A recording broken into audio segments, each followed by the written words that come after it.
Before you call someone evil, ask yourself one question. Why do you feel less like yourself after being around them? Because truly dangerous people do not always come with loud anger, cruel words, or obvious betrayal.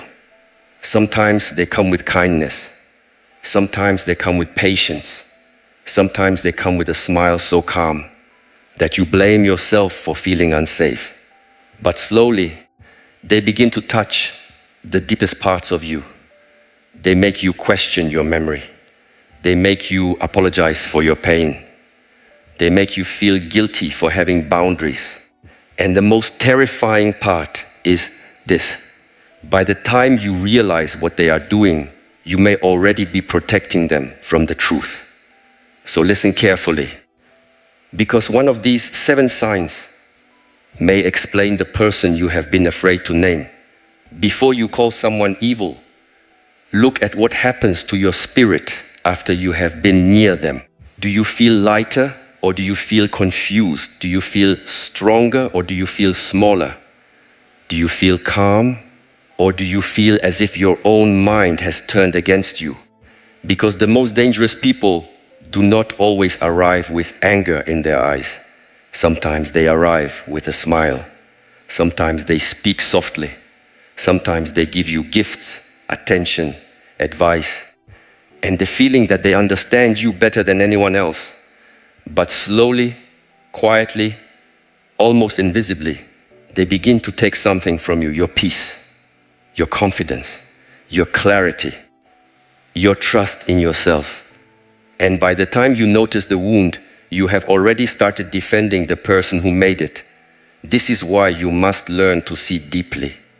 Not with fear, not with hatred, not with paranoia, but with clear eyes. A person who is truly harmful does not destroy you in one day.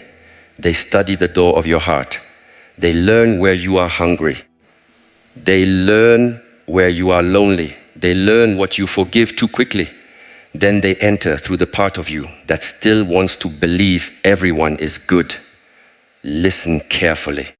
Compassion without wisdom becomes self-betrayal. Forgiveness without boundaries becomes permission. Kindness without awareness becomes a road for cruel people to walk directly into your life and call it love. The first sign is this. They make you doubt what you clearly saw, clearly heard, and clearly felt.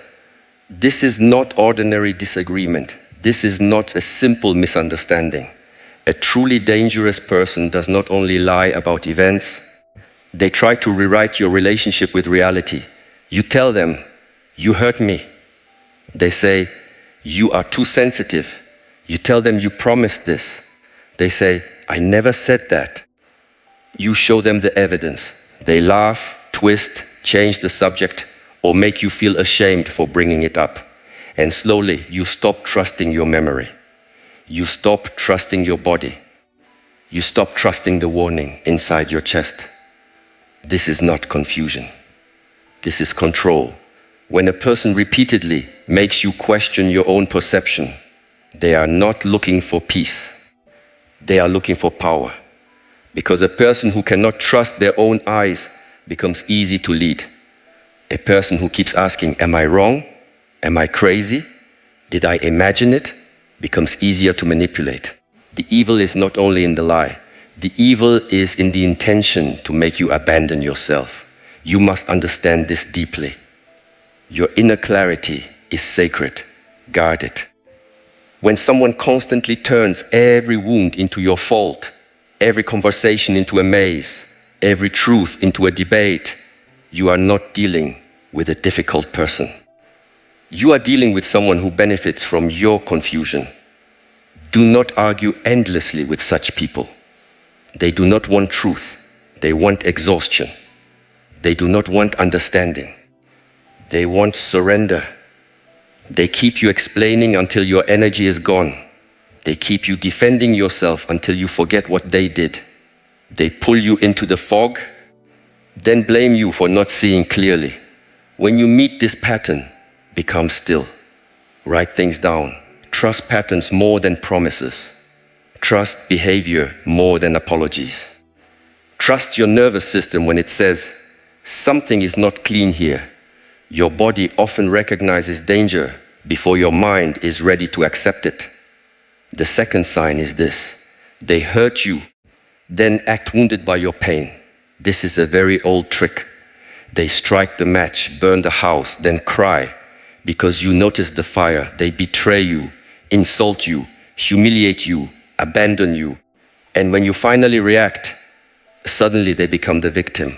Suddenly your tears are too dramatic. Your anger is too harsh. Your silence is too cruel. Your boundary is too much. They do not feel sorrow for the harm they caused. They feel offended that they are being held responsible. Watch carefully. A person with a conscience may hurt you, but when they see your pain, something in them stops. They reflect, they feel the weight, they try to repair. But a person with a dark heart becomes angry at your pain because your pain exposes them. Your wound becomes evidence. Your sadness becomes a mirror, and they hate the mirror, so they reverse the story. They say, after everything I did for you, this is how you treat me? They say, you are making me look bad. They say, you always create problems. They say, you never appreciate me. Now, the person who harmed you is asking for comfort. Now the person who crossed the line is demanding sympathy. Now you are the one apologizing for bleeding. This is how many people stay trapped for years. Not because they are weak, but because their compassion is being used like a chain. They have been trained to care more about the other person's reaction than their own wound. They have been trained to abandon themselves the moment the other person looks upset. Do not confuse someone's emotional performance with innocence. Tears can be real and still be manipulative. Pain can be real and still be used as a weapon. Some people do not cry because they hurt you.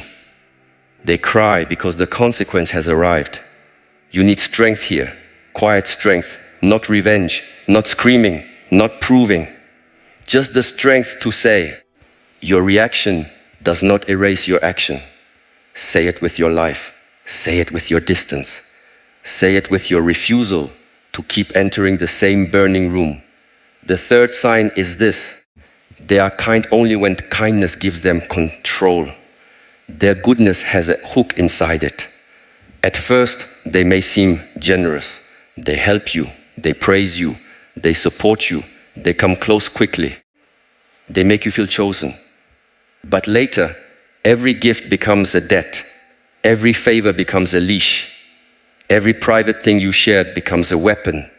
They did not give because their heart was open. They gave because they were building a contract you never agreed to sign. Real kindness gives space. False kindness creates obligation. Real love respects your freedom. False love says, after all I have done, you owe me access to your life. Real support strengthens you.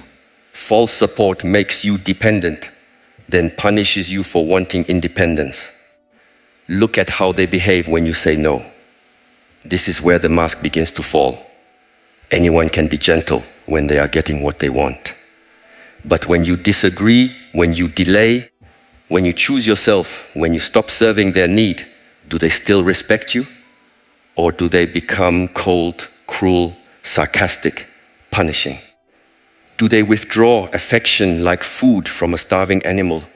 Do they turn silent not for peace, but to make you panic? Do they give you attention only when you obey? This is not love. This is training. A truly harmful person does not want a relationship with your soul. They want control over your reactions. They want to know which button makes you apologize, which silence makes you chase, which insult makes you prove your worth, which fear makes you stay. And if you are honest, there may be a part of you that already knows. You feel it when their kindness makes you uneasy. You feel it when their compliments sound like ownership.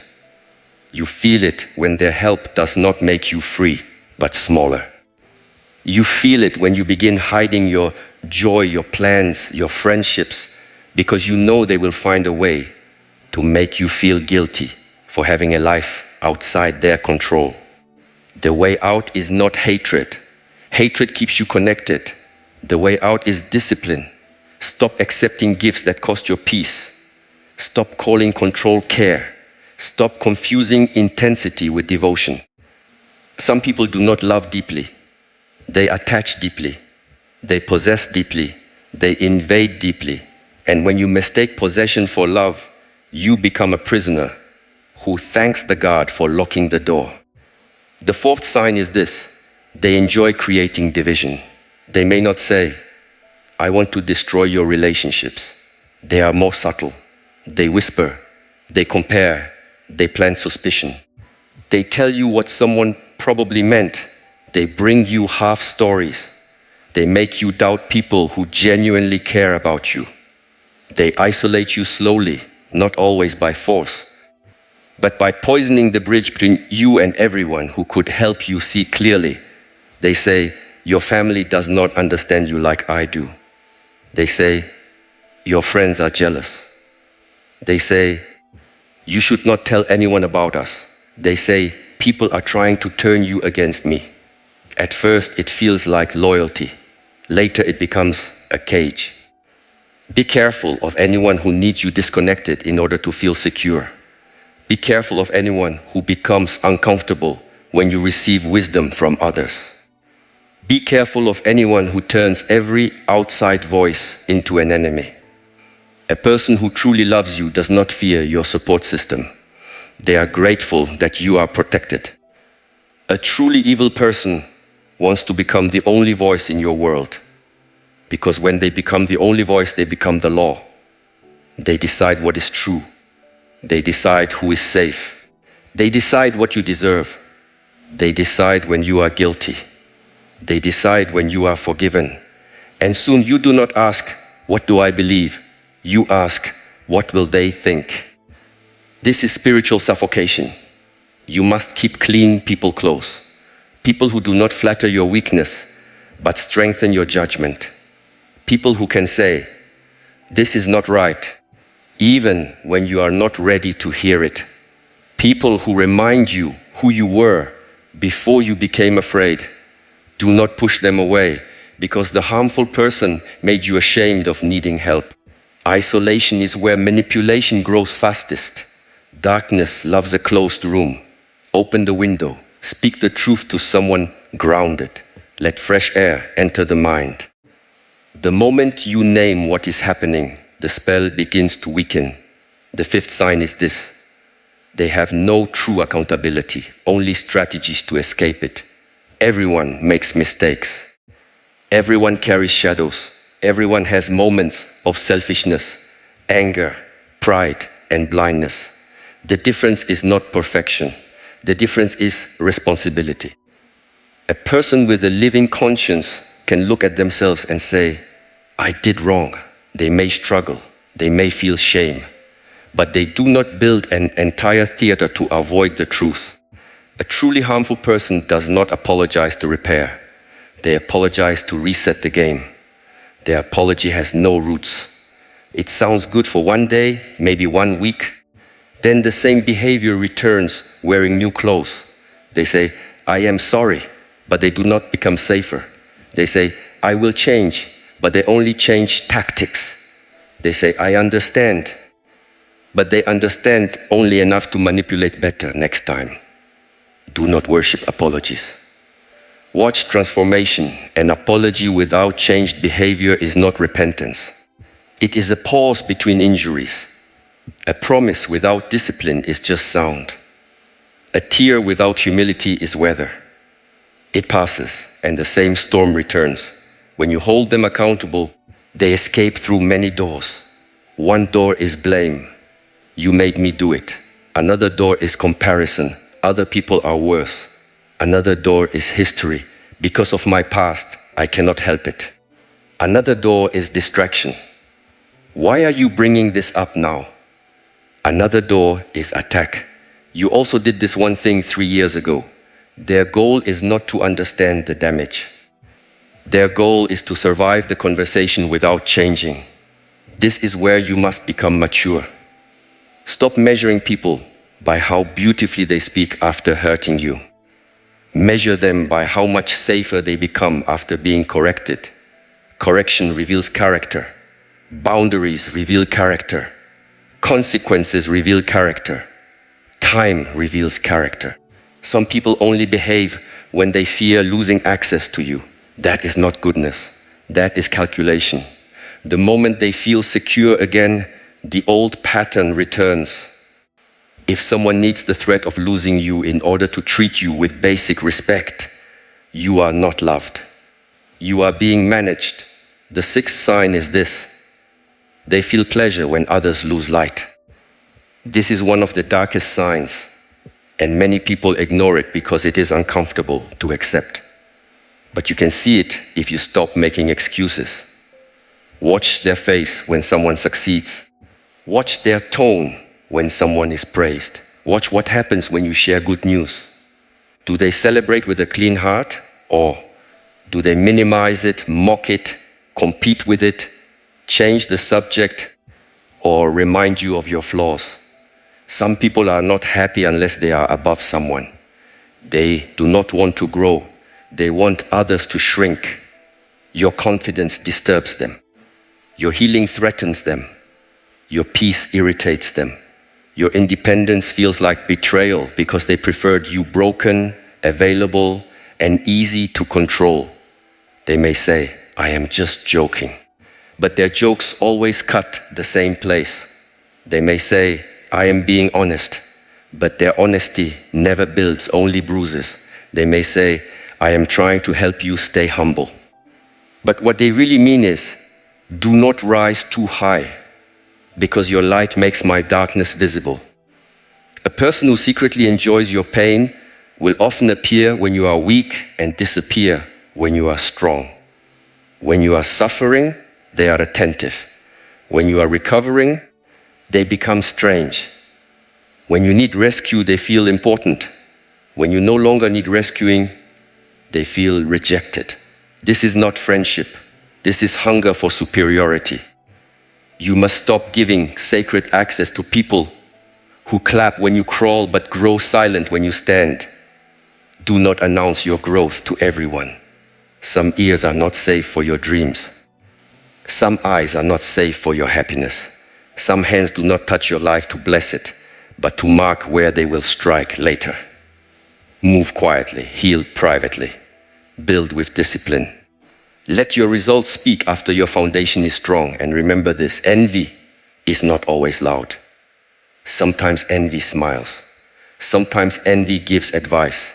Sometimes envy says, "I am only worried about you." But underneath, it is not worried about your fall. It is worried about your rise. The seventh sign is this: after every interaction, you feel spiritually contaminated. This is the sign people often dismiss because they cannot explain it logically. You may not have proof. You may not have a perfect argument. You may not be able to describe exactly what happened. But after being around them, you feel heavy. Your thoughts become messy. Your heart becomes restless. You feel guilty without knowing why. You feel drained though nothing obvious occurred. You feel as if your inner temple has been entered by muddy feet. Do not ignore this. Peace is information. Tension is information. Your body is not stupid. Your spirit is not weak. Sometimes the deepest part of you recognizes what the polite part of you keeps denying. A person with dark intentions often leaves behind confusion, shame, fear, obsession, and self-doubt. You replay conversations for hours. You wonder what they meant. You prepare for their moods. You shrink your words before speaking. You become careful in a way that does not feel respectful, but fearful. You start living in reaction to them. Their presence moves into your mind even when they are not there. This is how you know the connection is not clean. Healthy people may challenge you, but they do not make you lose yourself. Honest people may correct you, but they do not make you feel worthless. Strong people may disagree with you, but they do not need to dominate your soul. When a connection is healthy, even difficult